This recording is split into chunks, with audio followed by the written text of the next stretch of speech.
Hey love bugs, welcome back to another Tarot Lover Reviews. Today we are taking a look at the Wandering Traveler Tarot created by the Bohemian Tarot Girl. So if you've heard of this tarot deck or you did not know this itty bitty little tarot deck even existed, hopefully this review and the flip through that comes afterwards helps you to decide on whether or not this tarot deck is right for you.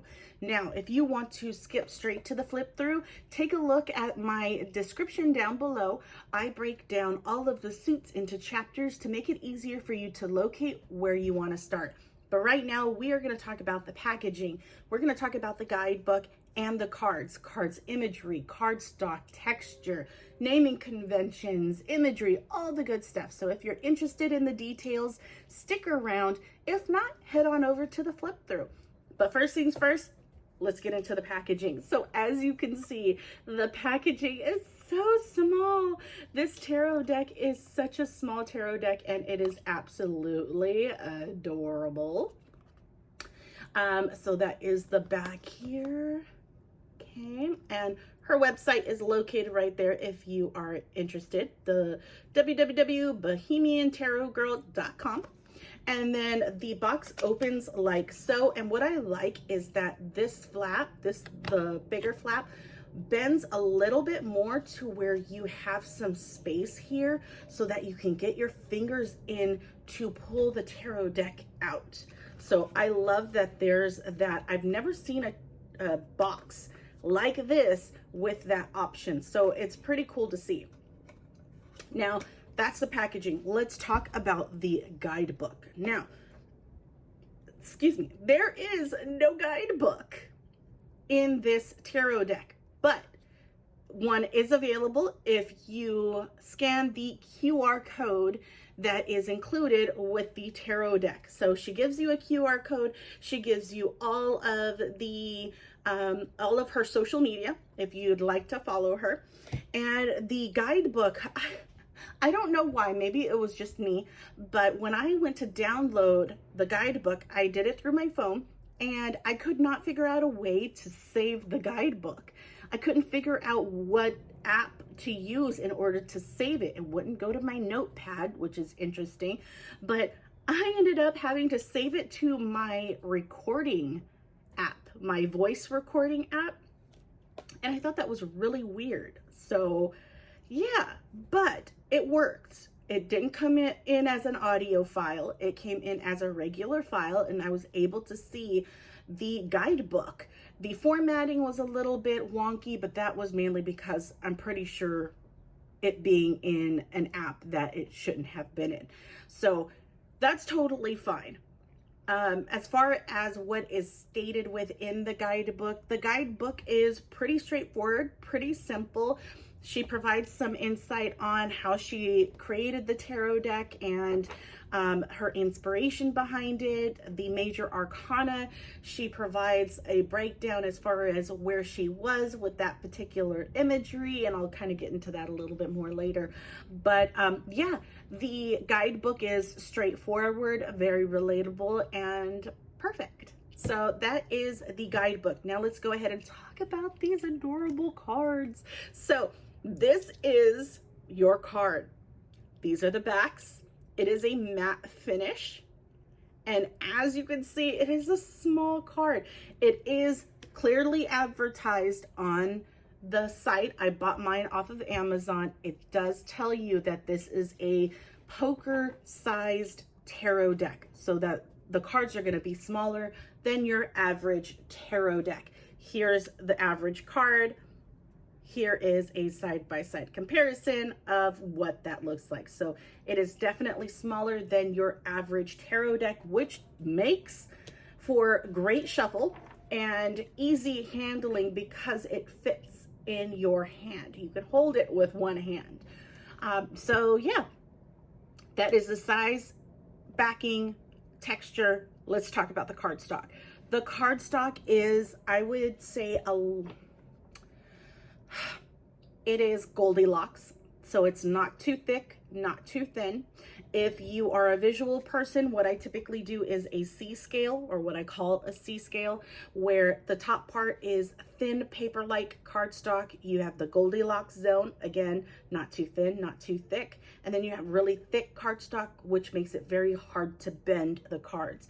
Obviously, we can bend the cards, just not as much, which you can kind of see where I'm going at here. Starting from that Goldilocks zone, it is a smidge into the thicker side.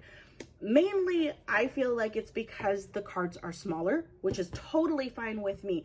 I don't have any problem shuffling it in a poker style. Though I feel like these cards are a little bit thicker than your typical poker deck.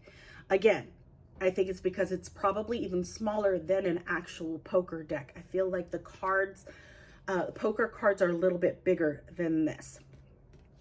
But yeah, so cardstock, I'm loving it. I will say, I'm not mad at it. It's just a very interesting texture on the sides. It almost feels like cardboard. It's just a very interesting texture. I don't have anything against it. It doesn't bother me at all. It just does have, and I mean, I have not read it anywhere. It might be recycled paper. It definitely feels like a recycled type of material. It feels different. I don't know how else to explain it, but that's what I get from it, right? So there's that.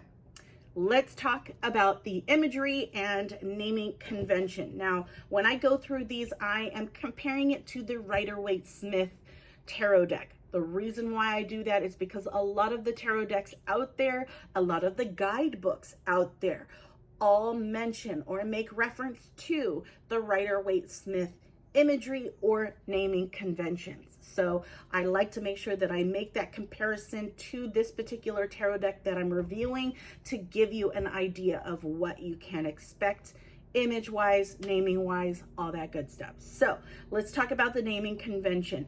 Naming convention, all the suits are exactly the same to a Rider-Waite-Smith tarot deck. So you have cups, wands, swords, and pentacles. Okay, major arcana are all the same as well. So there is no difference with the naming convention. So pretty easy. Now, as far as the, and I apologize, there is a helicopter going by. So good times. Now let's talk about the imagery. Imagery definitely does not follow the Rider-Waite-Smith imagery. It is all very location driven, very location vibes. Definitely gives you a feeling. It's like whenever you you go home, or you're in your hometown, or you go to Hawaii or something like that. It gives you a sense, it gives you a feeling, right? And I think that's what they're trying to invoke, is a feeling of being home, a feeling of being relaxed, a feeling of being, you know, having an adventure. You know what I mean? So I love that. I will say here, the colors are fantastic. They are very summery. They give off California vibes. They are, it's just filled with tons of turquoise and blues and greens and reds and yellows. It's very bright cards.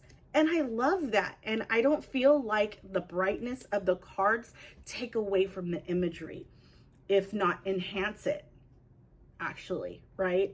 So yeah, I love the color scheme selected. It definitely gives this California adventurous vibe, sunset vibe, right?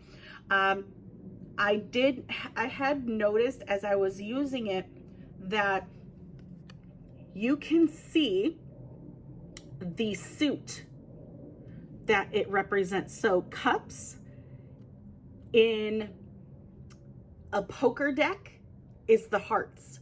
So you get a faded, just in the background, heart for the page. Same thing for, here's the 7 of Swords.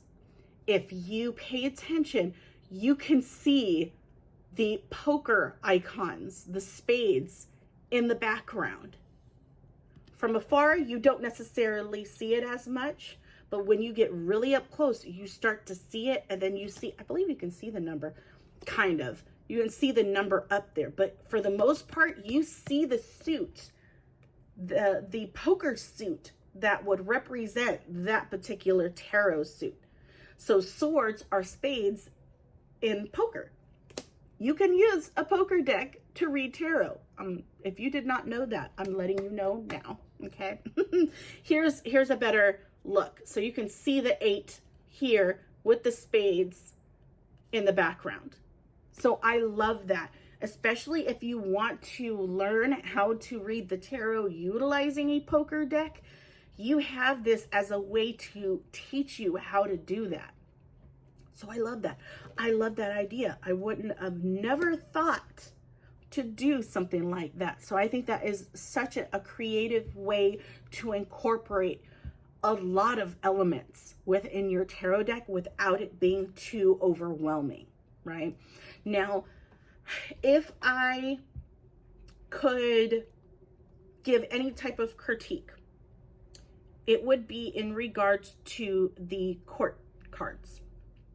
Because the court cards for every suit utilizes the same elements throughout. So what I mean by that is the kings, the chair looks the same. The only difference that changes is the background and the icon or the suit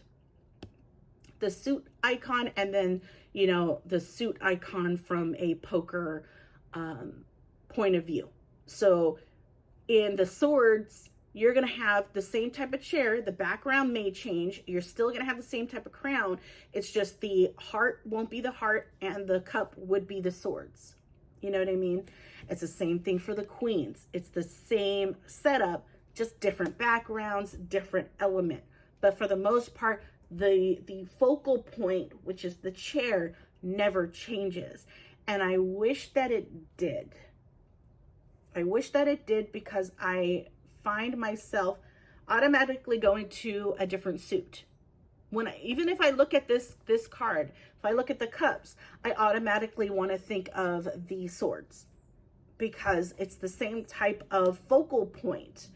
And the suit itself is so small that it's not necessarily the focal point anymore. And, you know, this is just how my brain works.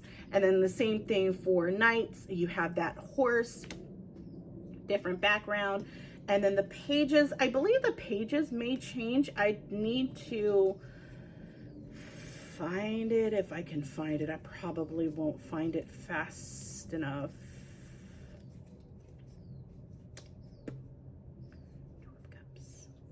Yeah, so it's, let me give you an example. So the background changes, the suit icon changes, but the paper and the feather are the same. So that's the same kind of situation that you will find in the other cards. Is with the knights, you're going to find that the horse is there. I was really trying to find, here's a king. Here we go, Knight of Swords. So here is the Knight of Swords, and here is the Knight of Cups. So again, same focal point, which is the horse, but the element changes, the background changes. So for me, I find it very hard to move away from that, because my mind automatically wants to go to another card that had a similar focal point, and I'm thinking of the wrong card when I'm doing the reading. So I have to really stop myself, because I'm a very visual person. I don't necessarily look at the words of the cards. I go straight to the imagery, and it's hard for me to kind of look down a bit, even though it's not very far, to see exactly what that icon is or what that card is representing to fully understand what that card is. And yeah, but again, that is just a me thing. But yeah, other than that, I love this tarot deck. I love how small it is, and I definitely feel it is a perfect travel tarot deck. You can take anywhere with you because of the fact that it's such a small tarot deck that can fit within your bag, you know, your purse, your satchel, what have you, your pocket, you know. So yeah, I hope this video has helped you in some way. If it has, leave a like. Take a look at my channel as well. See if there are any other tarot decks that you might be interested in, that you would like to see that I've reviewed. If I have not reviewed a particular tarot deck that you are interested in, leave me a comment. Let me know the name of that tarot deck, because I may have it and I just haven't done the review on it yet, or I don't have it and it gives me a reason to purchase another tarot deck. I know I have a problem. All right, guys, without further ado, here is the flip through, and enjoy. Talk to you guys later. Bye.